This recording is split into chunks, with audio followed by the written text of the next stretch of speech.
السلام علیکم ورحمۃ اللہ وبرکاتہ۔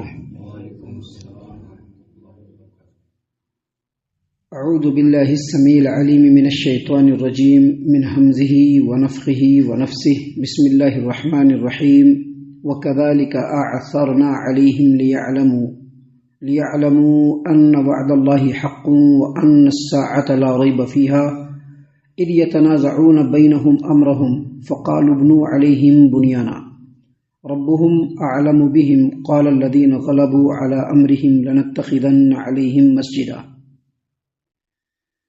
اور اسی طرح ہم نے ان لوگوں کے بارے میں لوگوں کو مطلع کر دیا تاکہ لوگ جان لیں کہ بے شک اللہ تبارک و تعالیٰ کا وعدہ حق ہے، سچا ہے، اور یقیناً قیامت اس میں کوئی شک نہیں۔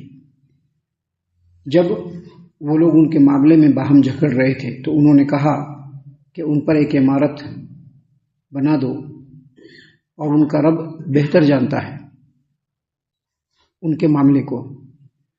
اور جو لوگ غالب ہو گئے تھے ان لوگوں نے کہا کہ ہم ان کے اوپر مسجد ضرور بنائیں گے۔ محترم سامعین کرام، سورہ کہف سورہ نمبر 18 اور اسی سورت سے آیت نمبر 21 آپ کے سامنے تلاوت کی گئی۔ آیت کریمہ کا ترجمہ بھی بفضل اللہ باذن اللہ بتوفیق اللہ آپ تمام کی خدمت میں پیش کیا گیا۔ سامعین کرام، اللہ تبارک و تعالیٰ نے فرمایا وَكَذَلِكَ أَعْثَرْنَا عَلَيْهِمْ لِيَعْلَمُوا أَنَّ وَعْدَ اللَّهِ حَقٌّ وَأَنَّ السَّاعَةَ لَا رَيْبَ فِيهَا۔ اور اسی طرح سے ہم نے ان لوگوں کے حال کو لوگوں کے اوپر مطلع کر دیا، یعنی اصحاب کہف کے بارے میں لوگوں کو ہم نے مطلع کر دیا کہ یہ اصحاب کہف ہیں۔ آگے اللہ تبارک و تعالیٰ نے فرمایا ایسا اس لیے کر دیا لیعلموا ان وعد اللہ حق، تاکہ لوگ جان لیں کہ اللہ کا وعدہ سچا ہے، وان الساعة لا ریب فیہا، اور یہ بھی لوگ جان لیں کہ قیامت میں کوئی شک و شبہ نہیں، جو قیامت ہے وہ آئے گی، اس میں کوئی شک و شبہ نہیں۔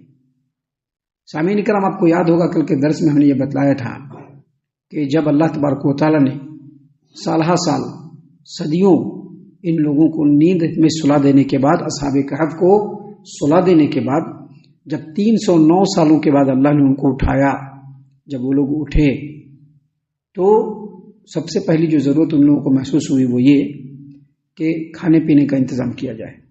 تو جو سکے وہ لوگ لے کر کے آئے تھے چاندی کے، ان میں سے کچھ سکوں کو صدقہ کر دیا تھا، اور جو سکہ ان کے پاس تھا کہا کہ ایک آدمی کو دو، اور جا کر کے شہر سے وہ بہترین کھانا لے کر کے آئے، بہترین کھانا لے کر کے۔ اللہ تبارک و تعالیٰ نے اسی بات کو یہاں پر بیان فرمایا ہے۔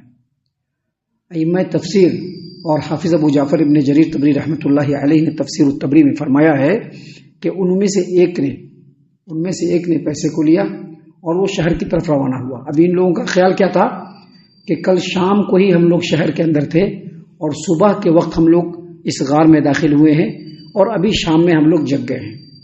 تو ان میں سے ایک آدمی پیسہ لے کر کے کھانے کے لیے شہر کی طرف روانہ ہوا کہ کھانا لے کر کے آئیں گے۔ اب وہ شہر کی طرف جا رہا ہے تو اس کو لگ رہا ہے کہ پتہ نہیں میں کہاں چلا جاؤں، حالانکہ ان کا شہر ہے لیکن ان کو سمجھ میں نہیں آ رہا ہے۔ اندھیری راہ پر چلتے ہوئے کسی نہ کسی طریقے سے شہر میں پہنچ گیا، لیکن رستے میں اس کو ایسا لگ رہا تھا کہ پتہ نہیں میں کہاں چلا جاؤں، کہیں مجھ پر کوئی آسیب، کوئی جادو تو نہیں ہو گیا، کوئی اثر تو نہیں ہو گیا۔ لیکن ایسی بات نہیں تھی، بلکہ اس کے اور شہر والوں کے درمیان صدیاں حائل ہو چکی تھی۔ شام کو جب یہ لوگ شہر کو چھوڑ کر کے آئے تھے، اور اس وقت سے لے کر کے نیند میں جانے سے لے کر کے بیدار ہونے تک اس شہر میں کئی پیڑھیاں، کئی نسلیں، کئی امتیں گزر گئی تھی۔ شہر کے در و بام بالکل بدل گئے تھے، ہر چیز۔ ابھی دیکھیے 20-30 سالوں میں بہت ساری چیزیں بدل جاتی، یہاں تو صدیاں گزر گئی ہے، ہر چیز بدل گیا ہے۔ بہرحال کسی نہ کسی طرح سے چلتا چلاتا یہ شہر کے اندر پہنچتا ہے اور ایک کھانے کی دکان پر جا کر کے اپنا جو پیسہ ہے چاندی کا سکہ وہ کھانے والے کو دیتا ہے، ہوٹل والے کو، اور کہتا ہے کہ اس کا کھانا مجھ کو دے دیا جائے۔ ہوٹل والا پہلے اس کو دیکھتا ہے تو اجنبی آدمی ہے، یہ کون ہے پتہ نہیں، اور پھر سکے کو دیکھتا ہے تو عجیب و غریب انداز میں دیکھتا ہے۔ وہ سکہ جو پیسہ ہے جو اس کے پاس جو ہے وہ اپنے بازو والے کو دکھاتا ہے، بازو والا بھی دیکھ کر کے عجیب کہہ رہا ہے۔ پھر دیکھتے دیکھتے وہاں پر بہت سارے لوگ جمع ہو گئے اور لوگ کہنے لگے کہ لگتا ہے کہ اس کو کہیں سے کوئی خزانہ ملا ہے، کہیں سے اس کو کوئی خزانہ مل گیا۔ اس میں سے ایک آدمی آگے بڑھتا ہے اور پوچھتا ہے کہ تم کون ہو اور یہ رقم تم کو کہاں سے ملی؟ اس نے کہا کہ میں تو اسی شہر کا رہنے والا ہوں، میں کل شام کو یہاں سے گیا ہوں جب یہاں پر دقیانوس بادشاہ تھا، کل شام میں ہی میں چھوڑ کر کے گیا ہوں۔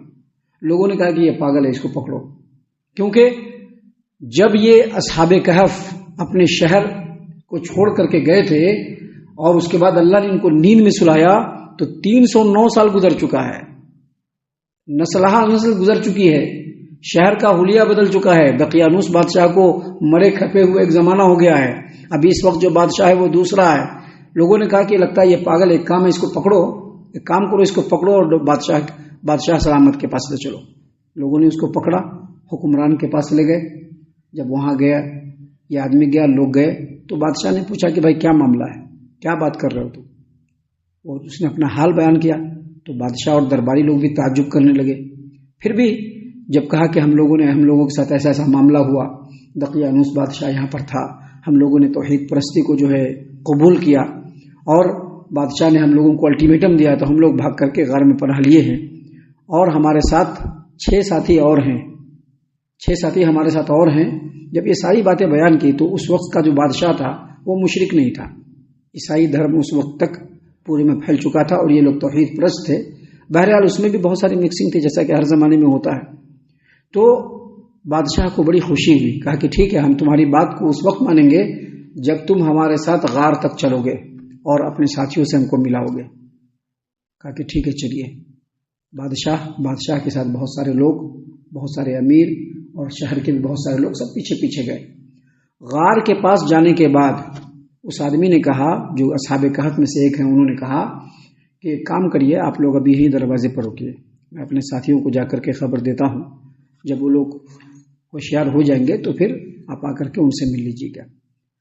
حافظ ابو جعفر ابن جریر طبری رحمۃ اللہ علیہ نے اور دوسرے مفسرین نے لکھا ہے کہ جب یہ اصحاب کہف کا یہ آدمی جب غار کے اندر داخل ہوا تو کیسے داخل ہوا لوگوں کو پتہ نہیں چلا، اور داخل ہوا اس کے بعد کسی کو پتہ نہیں چلا اور ان کا معاملہ وہیں پر سے ختم ہو گیا۔ وہیں پر اللہ تبارک و تعالیٰ نے ان کو نیند طاری کر دیا۔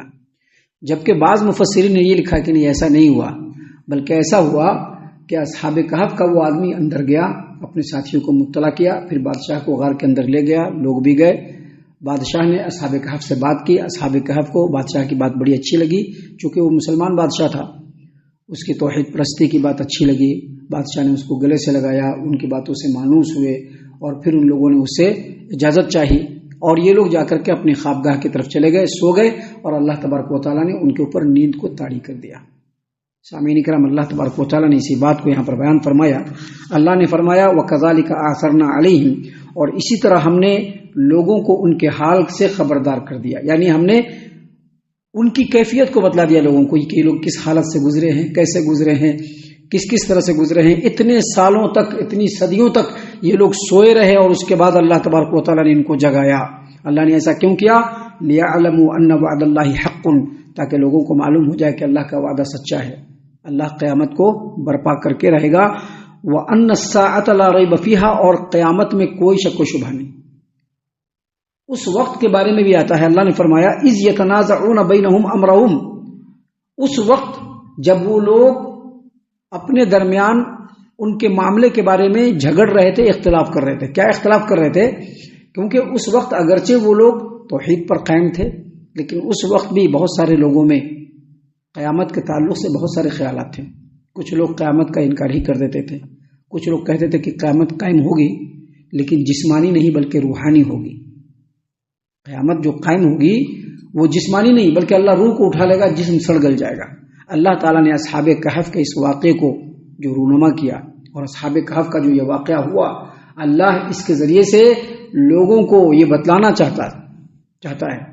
اس وقت کے لوگوں کو بھی بتلانا چاہا، بتلایا اللہ نے، مکہ والوں کو بھی بتلایا اللہ تبارک و تعالیٰ نے، اور ابھی بھی لوگوں کو بتلا رہا ہے اللہ تبارک و تعالیٰ کہ اللہ تبارک و تعالیٰ کا وعدہ حق ہے۔ جس طرح سے اصحاب کہف کو صدیوں نیند میں سلا کر کے ہم نے جسم کے ساتھ بیدار کیا ہے، ویسے ہی جن لوگوں کو بھی ہم موت دیں گے ان کو روحانی اور جسمانی دونوں اعتبار سے اٹھائیں گے۔ اللہ کا وعدہ سچا ہے اور قیامت قائم ہو کر کے رہے گی۔ اللہ تبارک و تعالیٰ نے فرمایا کہ جب یہ لوگ باہر نکل گئے یا باہر رہ گئے اور اصحاب کہف اندر چلے گئے اور پھر وہ دوبارہ ان کا پتہ نہیں چلا. لوگوں نے تلاش کیا کہ کیسے داخل ہوا تو وہ رستہ ان کو نہیں ملا. تو اب یہ لوگ ان کی نظر میں اولیاء اللہ ٹھہر گئے. پہنچی ہوئی ہستی ہے یہ لوگ. 300 سال تک اللہ تبارک و تعالیٰ نے 309 سالوں تک ان کو سلائے رکھا. اس کے بعد پھر یہ دوبارہ جا کر کے اندر گم ہو گئے یا سو گئے. اللہ نے ان کے اوپر موت طاری کر دیا. دنیا والوں سے اللہ نے ان کو بچایا تو یہ اولیاء اللہ ہیں. تو کچھ لوگوں نے کہا کہ اللہ نے فرمایا فقالوا بنوا علیہم بنیانا.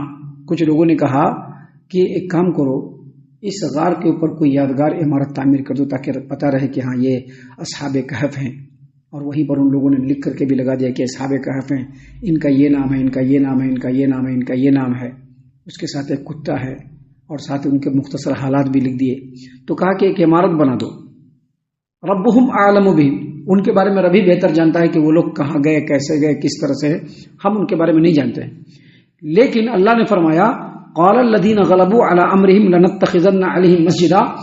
جو لوگ اس وقت ذرا ہولڈ والے تھے, جو لوگ پاور والے تھے, جن لوگوں کی چلتی تھی, ان لوگوں کی نہیں, عمارت نہیں. ان لوگوں نے کہا کہ عمارت نہیں بنوائیں گے بلکہ کیا بنوائیں گے, مسجد بنوائیں گے اس کے اوپر.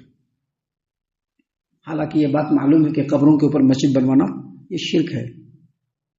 اور اس امر کے تعلق سے مفسرین نے بہت ساری باتیں کہی ہیں. امام شوکانی رحمۃ اللہ علیہ کہتے ہیں کہ یہ لوگ جو غالب تھے, یہ لوگ کفر اور شرک کی طرف مائل لوگ تھے. جبکہ حافظ ابن کثیر رحمۃ اللہ علیہ نے کہا کہ نہیں, یہ لوگ انہی میں سے تھے. لیکن قبروں کے اوپر مسجد بنوانا یہ نبی کریم صلی اللہ علیہ وسلم کے بتائے ہوئے طریقے کے مطابق انتہائی ناپسندیدہ بلکہ کفر و شرک والا عمل ہے. نبی کریم صلی اللہ علیہ وسلم کا فرمان ہے, صحیح البخاری کتاب الجنائز اور صحیح مسلم کتاب المساجد و مواضع الصلاۃ کی روایت ہے.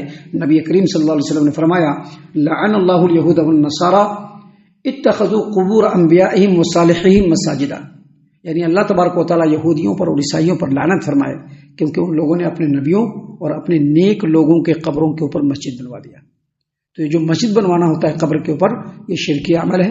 اللہ کے رسول صلی اللہ علیہ وسلم نے اس سے ڈرایا ہے, لعنت فرمائی ہے. لہٰذا یہ عمل درست نہیں. ان لوگوں نے یہ عمل کیا, اللہ تبارک و تعالیٰ اور ان کے درمیان کا معاملہ ہے. یہاں پر ہم ایک بات اور بتلا دیں کہ امیر المومنین عمر بن خطاب رضی اللہ عنہ نے اپنے خلافت کے زمانے میں عراق کے اندر دانیال کی قبر کو دیکھا. دانیال علیہ السلام کی قبر کو دیکھا تو کہا کہ ان کی قبر کو جو ہے چھپا دیا جائے اور وہاں پر جو رقعہ ملا ہے اس کو بھی دفن کر دیا جائے, کیونکہ قبر کا اس طرح سے ملنا اور اس پر مسجد وغیرہ کا بنوا دینا یہ بہت بڑے فتنے کا سبب بنتا ہے. لہذا عمر بن خطاب رضی اللہ عنہ نے اس قبر کو چھپا دیا. تو بہرحال یہ واقعہ ہے جو اللہ تبارک و تعالیٰ نے بیان فرمایا ہے.